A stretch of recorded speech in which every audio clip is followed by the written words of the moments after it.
আরব দেশ হতে বহু দূরে আফ্রিকার কালো আদমি, যারা নিগ্রো বলে আমাদের কাছে সুপরিচিত, সেই হজরত বেলাল রাদিয়াল্লাহু তাআলা আনহু চাবুকের আঘাতে রক্তস্নাত হয়েও হুজুর পাক সাল্লাল্লাহু আলাইহি ওয়াসাল্লামের প্রেমের সম্পর্ককে অস্বীকার করলেন না, বরং জীবনের বিনিময়েও প্রেমের সম্পর্ক যে সবচাইতে বড় সম্পর্ক, সেই আদর্শ আমাদের কাছে তুলে ধরলেন।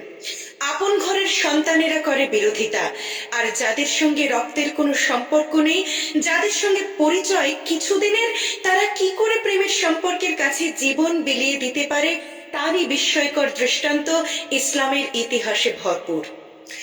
আপন ঘরের সন্তান হয় কাফের, শুধু কি কাফের, হেন কর্ম নেই যা তাদের করা হয়নি, অথচ দূরের সন্তানরা হয় প্রেমিক, যুদ্ধের ময়দানে নিজের রক্ত মাংসের বুকটাকে ঢাল বানিয়ে তীরের আঘাতে ঝাঁঝরা করে নিশ্চিত মৃত্যুকে করেছে আলিঙ্গন, তবু হুজুর পাক সাল্লাল্লাহু আলাইহি ওয়াসাল্লামের পবিত্র দেহ মোবারকে একটি আঘাত যাতে না লাগে, তার জন্য চলেছে প্রাণপণ চেষ্টা।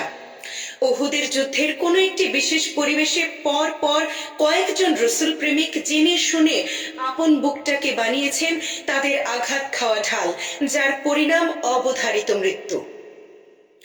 প্রেমের সামনে মৃত্যু কত তুচ্ছ, কত নগণ্য বলে বিবেচিত হতে পারে, তারই অবাক করা নমুনা রয়ে গেল স্মৃতির ইতিহাসে।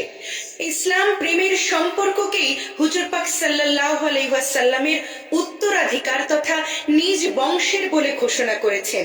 এই সম্পর্কের বাঁধন ঘর বাইর সীমার নৈকট্য এবং দূরত্বের দ্বারা হয় না, কারণ প্রেমের কোনো বাধা ধরা আইন নেই। আইনের অভ্যন্তরে প্রেম থাকলে হুজুর পাক সাল্লাল্লাহু আলাইহি ওয়াসাল্লামের বংশের ভেতর জঘন্য কাফের হতে পারে না, নবীর পুত্র নবীর স্ত্রী তাহলে কাফের হতে পারে না, আর মূর্তি পূজারী আজরের পুত্র ইব্রাহিম আলাইহিস সালাতু ওয়াসসালাম কখনো নবী হতে পারেন না, হযরত নূহ আলাইহিস সালাতু ওয়াসসালামের পুত্র কেনান কখনো কাফের হতে পারে না, এবং হযরত লূত আলাইহিস সালাতু ওয়াসসালামের স্ত্রীও কখনো কাফের হতে পারে না। যত কথাই বলা হোক না কেন, যত ভাষায় লালিত্য আর ছন্দের কণ্ঠকণিকায় বহুরূপী সুর বিধৃত হোক না কেন, যত কল্পনার আবেশের আবির ছড়ানো হোক না কেন, যত কান্না মিশ্রিত আবেগ আর যন্ত্রণা মূঢ় অনুভূতিতে জড়িয়ে রাখা হোক না কেন, যত পাষাণে ক্ষুধিত মায়ার মূর্তি শিল্পীর হাতে গড়া হোক না কেন, প্রেমের আসল আদিরূপটা উলঙ্গ হয়ে মনে হয় কোনোদিনও ধরা দিতে চায় না। কি বিচিত্র রহস্যের অবগুণ্ঠনে ঢেকে থাকা প্রেমের রূপটি ধরা দিচ্ছে বলে মনে হয়, কিন্তু সবটুকু যেন ধরা গেল না। তৃপ্তি পাওয়ার ভেতরেও লুকিয়ে আছে অদৃশ্য অতৃপ্তি, একটা বোবা নেশার অতৃপ্ত পিপাসার ভাষা নেই, কথা নেই, নেই কোনো শব্দ, অনুভূতির মাঝেও যেন হারিয়ে যায়। কত গহীনে কত গভীরে যে প্রেমের অস্তিত্ব, ধরাটাই ভয়ঙ্কর কষ্টকর।